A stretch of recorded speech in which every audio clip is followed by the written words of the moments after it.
नमस्कार दोस्तों, कहानियों की श्रृंखला में आज सुनेंगे मालती जोशी जी की कहानी दरका हुआ दर्पण और खंडित छवियाँ। लेकिन उससे पहले मेरा आपसे विनम्र अनुरोध है कि अगर मेरे द्वारा सुनाई हुई कहानियाँ आपको अच्छी लगती हैं तो मेरे चैनल को सब्सक्राइब ज़रूर करें, लाइक करें और अपने दोस्तों और परिचितों में शेयर भी करें। बेल आइकन दबाना बिल्कुल भी ना भूलें। आज सुनिए दरका हुआ दर्पण और खंडित छवियाँ। Congratulations Mr Kumar, doctor Shefali ने बाहर आते ही कहा। आपके यहाँ एक नन्हा मेहमान आने वाला है। कपड़े ठीक करते हुए मैंने पर्दे की फाँक से मिस्टर कुमार की प्रतिक्रिया देखनी चाहिए। उनका चेहरा एकदम फक पड़ गया था। मैं जब बाहर आई तो वे बुदबुदा रहे थे। मैंने तो सुना था इस उम्र में बच्चों का कोई खतरा नहीं होता। उसे खतरा नहीं कहते मिस्टर कुमार, संभावना कहते हैं। इस उम्र में संभावना सचमुच बहुत कम होती है, इसीलिए आपको कॉन्ग्रेचुलेट कर रही हूँ। You are lucky, rather she is lucky, doctor ने कहा। फिर मुझसे मुखातिब होकर बोली, sit down dear, we have to discuss a lot. मैं अपनी कुर्सी पर बैठ गई। डॉक्टर प्रिस्क्रिप्शन लिखने लगी, साथ ही मुझे ढेर सारी हिदायतें भी देती जा रही थीं। मैंने कनखियों से इनकी ओर देखा। उनका चेहरा एकदम पथराया हुआ था। वे वहाँ बैठे ज़रूर थे, पर शायद कुछ भी देख सुन नहीं रहे थे। थैंक यू डॉक्टर, मैंने उठते हुए कहा। ओके डियर, टेक केयर, वे बोलीं और उन्होंने आया के लिए घंटी बजाई। शायद वे अगली पेशेंट को बुलाना चाह रही थीं। चलें, मैंने इनसे कहा तो ऐसे चौंके जैसे नींद से जागे हों। नींद में चलने वाले व्यक्ति की तरह ही बाहर आए और गाड़ी में बैठ गए। मेरे बैठने के बाद भी उनकी समाधि भंग नहीं हुई। स्टीयरिंग पर हाथ रखकर वे वैसे ही बैठे रहे। चलना नहीं है क्या? मैंने खींचकर कहा। ओह सॉरी, उन्होंने कहा और गाड़ी स्टार्ट कर दी। उनका ये रवैया देखकर घर जाने का उत्साह ही खत्म हो गया। मैंने कलाई घड़ी की ओर देखकर कहा, ओह 10 बज रहा है, अब घर जाकर लौटूंगी तो बहुत देर हो जाएगी। प्लीज़ मुझे कॉलेज छोड़ दें।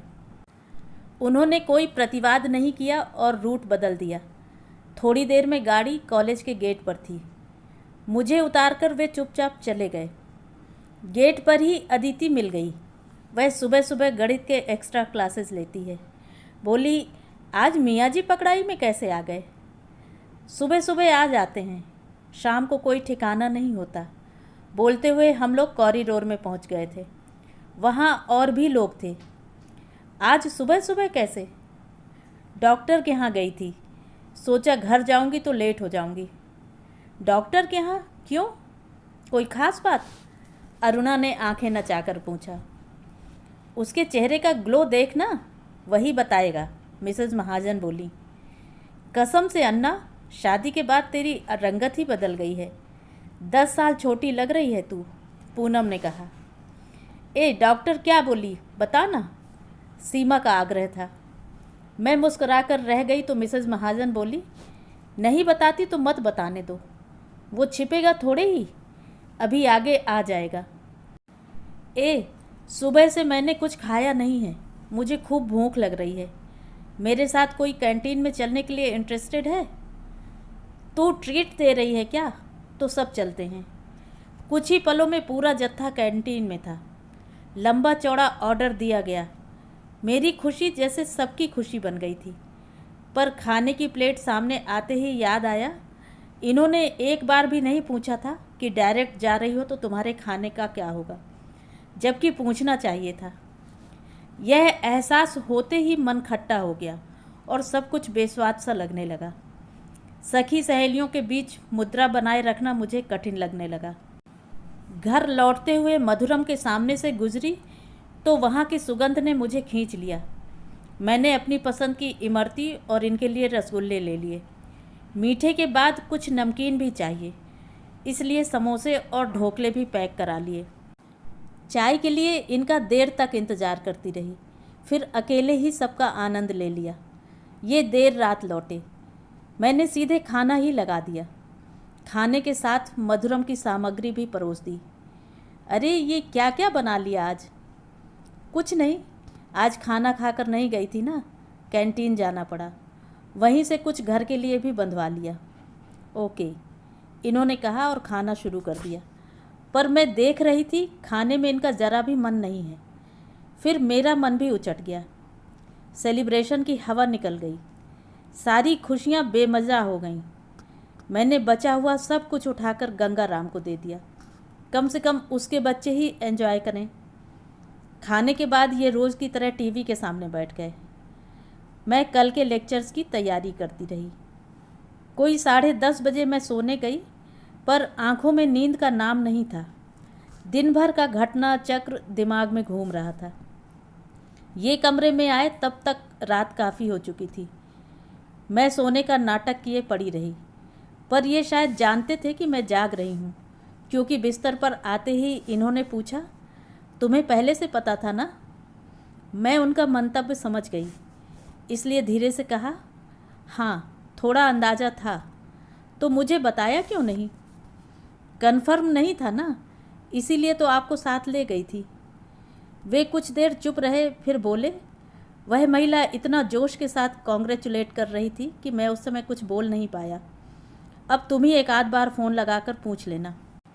यही कि कैन वी टर्मिनेट, मतलब बिफोर इट्स टू लेट, क्या छुटकारा पाया जा सकता है? मैं एक झटके के साथ उठ बैठी। What do you mean? आपको कोई खास खुशी नहीं हुई, यह तो मैं जान गई थी, पर आप छुटकारा पाने की बात करेंगे, यह नहीं सोचा था। लोग क्या कहेंगे ये सोचा है? लोग क्या करेंगे और क्या कहेंगे? शादीशुदा हैं हम लोग, कोई अवैध संतान नहीं है यह। इस उम्र में बच्चा पैदा करोगी तो हंसी नहीं होगी। इस उम्र में शादी की है तो इस उम्र में ही बच्चा पैदा होगा ना। प्रॉब्लम क्या है? प्रॉब्लम तुम्हें नहीं होगी, पर मुझे है। इतनी बड़ी बड़ी 2 बेटियों के होते हुए तीसरा बच्चा आएगा तो लोग हंसेंगे। इतनी बड़ी बड़ी 2 बेटियों के होते हुए आपने शादी की, तब लोगों ने कुछ नहीं कहा। और आपकी शादी कोई अनायास नहीं हुई है, आपने बाकायदा मैट्रिमोनियल में पोस्ट डाली थी, तब बेटियों का ख्याल नहीं आया? बेटियों का ख्याल था तभी तो दूसरी शादी की है। जवान होती लड़कियों को घर पर छोड़कर जाते हुए डर लगता है। बुआ जी की बहुत मान मनौवल करके यहाँ लाया था। 1.5 साल तक किसी तरह उन्होंने निभा दिया, पर वे उकता गई थीं। उन्होंने अल्टीमेटम दे दिया था, मुन्ना जल्दी कोई इंतज़ाम करो, ये चौकीदारी अब हमसे नहीं होगी। हमारा भी घर बार है, बाल बच्चे हैं, नाती पोते हैं।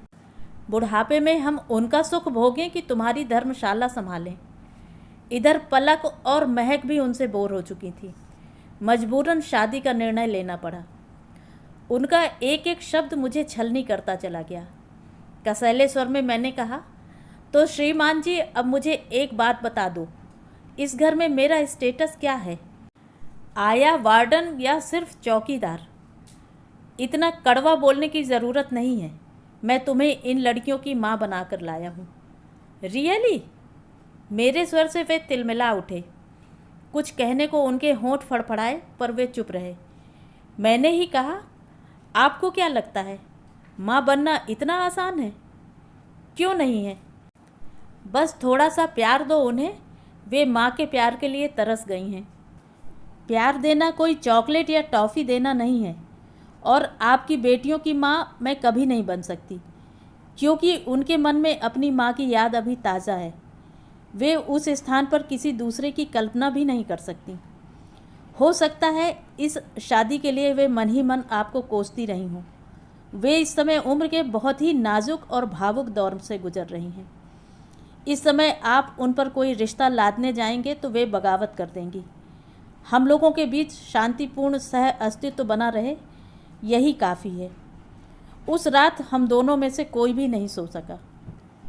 सुबह उठी तो सर भारी लग रहा था, बहुत थकान सी महसूस हो रही थी।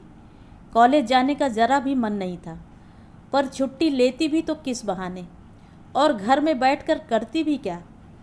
खाली घर दिन भर भाएं भाएं करता रहेगा। वहाँ कम से कम 4 लोगों के बीच समय तो कटेगा। सिनेमा के पर्दे पर, उपन्यास के पन्नों पर इस प्रसंग के कैसे मनोहारी चित्र मैंने देखे थे। और मेरे घर में ये कैसी विपरीत लीला हो रही है। इस उम्र में शादी करके मैंने भूल तो नहीं की। बेमन से ही सही, तैयार होकर जैसे ही एक्टिवा की चाबी निकाली, मन विद्रोह कर गया। नहीं, अब एक्टिवा से नहीं जाना है। गंगाराम को भेजकर मैंने ऑटो बुलवाया, पर कॉलेज पहुंचने तक हालत ख़राब हो गई। लगा कि इससे तो अपनी एक्टिवा ही अच्छी। मैं ऑटो से उतर रही थी कि मिसेज महाजन सामने पड़ गई। तू इस खड़खड़िया में आई है? हाँ, डॉक्टर ने स्कूटी के लिए मना किया है। मैं सफ़ेद झूठ बोल गई। तो मियाँ से बोल, गाड़ी का इंतज़ाम करेंगे। हम लोगों की टाइमिंग अलग है और डायरेक्शन भी। तो नई गाड़ी लेने को बोल। This is a special child, उसके लिए नई गाड़ी होना मांगता। प्रेशियस चाइल्ड, कोई मेरे घर आकर देखे इस प्रेशियस चाइल्ड का कैसा स्वागत हो रहा है। दूसरे दिन से मैं कैब बुलाने लगी, कभी कोई छोड़ भी देता। इस नई वाहन व्यवस्था का इन्हें पता ही नहीं चला, क्योंकि ये मुझसे पहले निकल जाते थे और मेरे आने के बाद ही लौटते थे। एक दिन कोई मीटिंग थी तो मैं देर से घर पहुंची। ये मुझे चाय पीते हुए मिले। तुम्हारी स्कूटी दिखी तो मुझे लगा घर पर ही हो। फिर गंगाराम ने बताया कि आजकल स्कूटी पर नहीं जाती। हाँ, डॉक्टर ने मना किया है। मैंने अपना झूठ दोहरा दिया। ऑटो पर जाती हूँ तो कॉलेज में डांट पड़ती है, इसलिए आजकल रोज़ कैब लेनी पड़ती है। मुझे लगा ये कहेंगे, अरे बताना तो था, मैं ड्राइवर भेज देता, दिन भर बैठा ही तो रहता है। पर ये कुछ नहीं बोले। जब गंगाराम चाय का सामान समेट कर ले गया तो गंभीर स्वर में बोले, आज ऑफिस में ऐसी ही बात चल पड़ी थी तो मैंने सबको बताया। तो मिसेस जयशंकर बोली कि इस उम्र में डिलीवरी बहुत रिस्की होती है। नॉर्मल तो खैर होती ही नहीं है, सिजेरियन भी बहुत कॉम्प्लिकेटेड हो जाता है। मिसेस जयशंकर से पूछिएगा कि आजकल कितनी डिलीवरीज नॉर्मल होती हैं। हो सकता है डॉक्टर्स स्वार्थवश ऐसा करते हों या सचमुच वैसी ज़रूरत होती है। इस देश में 50% से ज़्यादा डिलीवरीज सिजेरियन होती हैं। और मिस्टर नारंग भी कह रहे थे, क्या इस उम्र में जो बच्चे पैदा होते हैं वे एबनॉर्मल होते हैं, या तो मंदबुद्धि होते हैं या अपंग। नारंग साहब को शायद पता नहीं कि पुराने ज़माने में औरतें मेनोपॉज तक बच्चे पैदा करती जाती थी, क्योंकि रोकने का कोई साधन नहीं था। 8-8, 10-10 बच्चों की लाइन लग जाती थी, पर वे सब बच्चे नॉर्मल होते थे। हाँ, माँ की हालत ज़रूर दिन ब दिन खस्ता होती जाती थी। पहले वाली दोनों लड़कियां ही हैं। वो डर लगता है एक और लड़की आ गई तो क्या? इन दोनों की पढ़ाई और शादी के बाद तीसरी के लिए मेरे पास कुछ नहीं बचेगा। मैं कमा रही हूँ ना, सब संभाल लूँगी। जुड़वा भी हो सकती हैं, होने दीजिए। जैसे पलक और महक पल गईं, वो भी पल जाएंगी। फॉर ए चेंज बेटा भी तो हो सकता है। बेटे का मैं क्या करूँगा? उसके जवान होने तक तो मैं बूढ़ा हो जाऊँगा, तो वह आपकी बुढ़ापे की लाठी बन जाएगा। लोग इसी दिन के लिए तो बेटे की कामना करते हैं। मतलब तुम्हारे पास हर बात का जवाब है, इन्होंने खींच कर कहा। मेरे पास हर बात का जवाब है क्योंकि मैं सकारात्मक ढंग से सोचती हूँ, पॉजिटिव अप्रोच रखती हूँ। आप हर बात को नकारात्मक ढंग से देखते हैं, सोचते हैं। ऑफिस में भी आपने यह बात बड़े मायूस अंदाज में कही होगी, तभी लोगों ने आपको इतने भयानक उदाहरण दिए। कॉलेज में तो मुझ पर बधाइयों की वर्षा हो गई थी, जबकि मैंने सिर्फ इतना बताया था कि मैं डॉक्टर के यहाँ से आ रही हूँ। वो मुझ पर छोड़ दीजिए। माना कि हम लोगों के संबंध नितांत औपचारिक हैं, हम लोगों के बीच कोई संवाद नहीं है, पर मैं संभाल लूँगी। पर एक बात ज़रूर कहूँगी। कहाँ तो आप चाहते हैं कि मैं उन्हें माँ का प्यार दूँ, पर आपने मुझे उनसे जुड़ने ही नहीं दिया। इतने दिनों तक बुआ जी की कैद में थी, उनके जाते ही आपने लड़कियों को हॉस्टल भेज दिया। उन दोनों की ही जिद थी, कह रही थी कि हमारा 12वीं का साल है, हम शांति से पढ़ना चाहती हैं। तो आपको कहना था कि यहाँ उनकी शांति भंग करने वाला कोई नहीं है। जो थी वे अपने घर चली गई हैं, पर आपने मना नहीं किया, क्योंकि आप भी बच्चों के सामने मेरे साथ कंफर्टेबल नहीं हो पाते थे। उसी कंफर्ट जोन का नतीजा भुगत रहा हूँ मैं, इन्होंने कहा और एकदम उठकर चल दिए। मैं देखती रह गई। पिछले 8-10 दिनों में यह आदमी कितना बदल गया है, या यही इसका असली चेहरा है। नए नवेले प्रेम के उन्माद में मैं तब इतना खो गई थी कि सब कुछ रंगीन नज़र आ रहा था। इतनी जल्दी मोह भंग हो जाएगा यह नहीं सोचा था। ये ऑफिस से लौटे तब मैं तैयार होकर हॉल में बैठी थी। बोले, अभी अभी आई हो? मैंने सिर हिला दिया, बोली नहीं। ये कुछ देर तक मुझे देखते रहे, फिर बोले, इतना ड्रेसअप होकर कॉलेज जाती हो? थैंक गॉड, आपका ध्यान तो गया। श्रीमान जी, मैं मंदिर जाने के लिए तैयार हुई हूँ। माँ का आदेश था, शादी के बाद पहली बार दर्शनों के लिए जा रही हो, खूब सज संवर के जाना। किसके दर्शनों के लिए जा रही हो? माता रानी के। नवरात्रि चल रही है, कुछ पता भी है? और माँ का आदेश है कि अकेली मत जाना, जोड़े से जाना। इसीलिए आपकी प्रतीक्षा कर रही थी। चलेंगे ना? थोड़ी देर तक वे सोचते रहे, फिर बोले, चाय पी लें, फिर चलते हैं। मैं इतना खुश हो गई थी, पूरे रास्ते चहकती रही। पता है, पहले मैं पूरे 9 दिन तक व्रत रखती थी, बिना नमक का खाती थी। सुबह सवेरे माता के दर्शनों के बाद ही चाय पीती थी। इस बार उपवास के लिए सबने मना कर दिया था, तो मेरा नित्य दर्शन का नियम भी टूट गया। जैसा कि अनुमान था, मंदिर में भीड़ तो थी, पर रात के मुकाबले कम थी। इसीलिए मैंने यह समय चुना था। इत्मीनान से पूजा हो सकी। मैं जब पंडित जी से थाली लेकर उसमें साड़ी, चूड़ा, बिंदिया, नारियल, मिठाई, माला और पैसे रख रही थी, ये लगातार मुझे घूरे जा रहे थे। पूजा करके बाहर आने पर मैंने कहा, देव दर्शन के बाद थोड़ी देर बैठने का विधान है, कहीं बैठ लें? मुझे सीढ़ियों पर बैठना बहुत अच्छा लगता है, पर इस समय वह असंभव था। भक्तों का रेला सा चला आ रहा था। फिर मुझे याद आया, नीचे कुंड के पास दीवार से लगी पत्थर की बेंचें हैं। सौभाग्य से एक खाली मिल गई। हमने वहीं आसन जमा लिया। सो थैंक्स गिविंग अच्छे से संपन्न हो गया। मैं चौंक पड़ी। आपने अभी कुछ कहा? यही कि धन्यवाद ज्ञापन अच्छे से हो गया। धन्यवाद कैसा? माँ ने कहा था शादी के बाद पहली बार जा रही हो तो माता रानी को साड़ी ज़रूर चढ़ाना। वैसे भी हमारे यहाँ भगवान के दर्शन खाली हाथ नहीं किए जाते। आपके यहाँ का पता नहीं। क्यों, हम क्या हबसी हैं? तो फिर ऐसा क्यों कह रहे हैं? धन्यवाद की बात आपके मन में कैसे आ गई? मुझे लगा तुमने मन्नत मांगी होगी, जिसे पूरा करने के लिए आई हो। मैंने कोई मन्नत नहीं मानी थी, यह तो एक नित्य नैमित्तिक कार्य था। पर अब जब आपने बात उठाई ही है तो आपको साक्षी रखकर एक मन्नत मांग लेती हूँ। माताजी, जिस दिन अपने बच्चे को गोद में लेकर दर्शनों को आऊँगी, पूरे 1100 लड्डुओं का भोग चढ़ाऊँगी।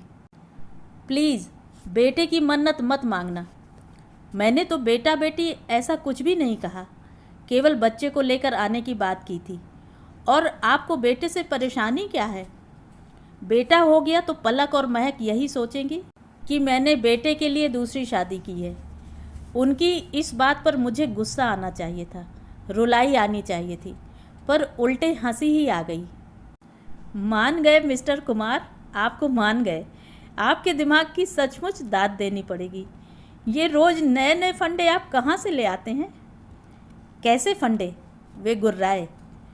मैंने यह अपेक्षा कभी नहीं की थी कि इस खबर को पाते ही आप खुशी से झूम उठेंगे, क्योंकि जानती हूँ यह आपकी पहली संतान नहीं है। पर आप इतने गमज़दा हो जाएंगे यह सोचा नहीं था। मुझे फुसलाने के लिए कैसे कैसे तर्क आपको सूझ जाते हैं। पर आपको बता दूं मिस्टर कुमार, मैं बेवकूफ़ नहीं हूँ कि आपके बहकावे में आकर इस ईश्वरीय सौगात को लौटा दूं। सो मिस्टर कुमार नाउ, ये क्या तब से मिस्टर कुमार लगा रखा है? ये एकदम हत्थे से उखड़ गए थे। मैं क्या करूं? मुझे लग रहा है जैसे मैं किसी अजनबी के साथ यहाँ बैठी हूँ। पिछले कुछ दिनों से मुझे ऐसा लग रहा है जैसे मैं किसी अनजान व्यक्ति के साथ रिलेशनशिप में हूँ, और यह फीलिंग मुझ में बड़ी गिल्ट भर देती है। मैं अपराध बोध से ग्रस्त हो जाती हूँ। मिस्टर कुमार, क्या बकवास कर रही हो? सच कह रही हूँ, इन 8 दिनों में आप कितने बदल गए हैं। आपको इस बात का एहसास नहीं है। जिस व्यक्ति से शादी की थी वह व्यक्ति कोई और ही था। शादी के बाद कई लोगों का मोह भंग हो जाता है, क्योंकि सब कुछ मन जैसा नहीं हो पाता। पर मेरा मोह भंग इतनी जल्दी हो जाएगा, इसकी कल्पना नहीं की थी। शुरुआत शायद शादी के दिन से ही हो गई थी। मेरे घर में उस दिन उत्सव का सा वातावरण था। जिन लोगों के लिए मैंने इतने दिन वैराग्य धारण कर लिया था, वे मेरे भाई बहन मुझे वधू वेश में देखकर आनंद विभोर हो रहे थे। बड़ी बूढ़ियाँ आशीर्वादों की झड़ी लगा रही थीं। कह रही थीं, बिटिया, शादी में पहले ही बहुत देर हो गई है, अब बाकी काम जल्दी से निपटाना और देर मत करना। वहाँ से विदा होकर आई तो यहाँ का माहौल एकदम विपरीत था। बहुत ज़्यादा धूमधाम की मैंने आशा नहीं की थी, पर यहाँ आकर ऐसा लगा जैसे अभी अभी यहाँ से कोई अर्थी उठी हो। घर में 10-15 लोग थे। उनके चेहरे से ऐसा लग रहा था जैसे मातम पुरसी पर आए हों। जिन देवी जी ने मुझे आरती उतार कर भीतर लिया, वे मानो किराए पर लाई गई थीं। ना कोई ललक, ना कोई उत्सुकता, चेहरे पर मुस्कुराहट तक नहीं थी। बस उन्होंने एक रस्म अदायगी सी कर दी। जश्न का माहौल ना सही, दरवाजे पर एक बिजली की झालर तो लगाई जा सकती थी। मेरे स्वागत में 4 सुहागनों को लड्डू तो बांटे जा सकते थे। किसी ने हमारा कमरा तो ठीक किया होता। मैं सजाने की बात नहीं कर रही हूँ, पर ठीक तो किया जा सकता था। मैं सांस लेने के लिए रुकी। लगा ये अब कुछ कहेंगे, पर चुपचाप मुझे देख रहे थे। घर में जितने लोग थे, सबने जैसे एक राय बांध ली थी। सबने मुझे आशीर्वाद दिया, खुश रहो। अष्टपुत्र सौभाग्यवती वाला आशीर्वाद आजकल कोई नहीं देता, जानते हैं। पर नई दुल्हन को कम से कम फलो फूलो तो कह सकते थे। वे लोग कोई ऋषि मुनि तो थे नहीं कि उनके कहते ही बच्चों की लाइन लग जाती। और आपकी परम पूज्य बुआ जी, वे तो बहुत ही महान निकली। क्यों, बुआ जी ने क्या किया? उन्होंने आशीर्वाद दिया, जो हैं उन्हीं में खुश रहो। वे यहाँ 2 महीने थीं। मैंने जब भी किसी मौके पर प्रणाम किया, उन्होंने यही आशीर्वाद दिया। जिस दिन वे गईं, मेरे प्रणाम करने पर उन्होंने यही आशीर्वाद दोहराया। आखिर मैंने पूछ ही लिया, बुआ जी इसका मतलब तो समझाती जाइए। तो बोली, ये जो दोनों बच्चियां हैं ना, अब इन्हीं से संतोष रखो बस। उनका यह बस मेरे कलेजे में शूल की तरह गड़ गया। मिस्टर कुमार, माँ बनना हर औरत का अधिकार है। उसे छीनना उसके स्त्रीत्व का अपमान करना है। मैं यह अपमान कभी सहन नहीं करूँगी। बच्चे को जन्म देना है या नहीं, यह तय करने का अधिकार सिर्फ मुझे है। इसमें किसी की दखलंदाजी नहीं चलेगी। और अब मेरा निर्णय सुन लीजिए। यह बच्चा इस दुनिया में आकर रहेगा। अगर आपके घर में उसके लिए जगह नहीं है तो मैं कहीं और चली जाऊंगी। वैसे भी मैं उसे ऐसे वातावरण में जन्म देना चाहती हूँ जहाँ उसका प्रेम से स्वागत हो। उसके जन्म पर खुशियाँ मनाई जाएं, बधाइयाँ गाई जाएं, मिठाइयाँ बांटी जाएं। आपके घर में तो उसके आने से मातम ही होगा। इसके बावजूद आपको कोई असुविधा हो तो बता दीजिए, मैं बिना शर्त आपको आज़ाद कर दूंगी। बस एक विनती है, इस बार जिस केयर टेकर को आप घर लाएंगे उसे पहले से समझा दें। और मैं उठकर खड़ी हो गई। Now the choice is yours mister Kumar. अपने निर्णय से मुझे शीघ्र अवगत कराएं। और मैं पलटकर चल दी। मैंने मुड़कर देखा भी नहीं कि वे पीछे आ रहे हैं या नहीं। मेरे जीवन में अब उनकी कोई अहमियत नहीं रह गई थी। यह शादी मैंने अपने अकेलेपन को बांटने के लिए की थी, पर अब मैं अकेली कहाँ थी। तो ये थी कहानी। कहानी आपको कैसी लगी, कमेंट करके ज़रूर बताएं।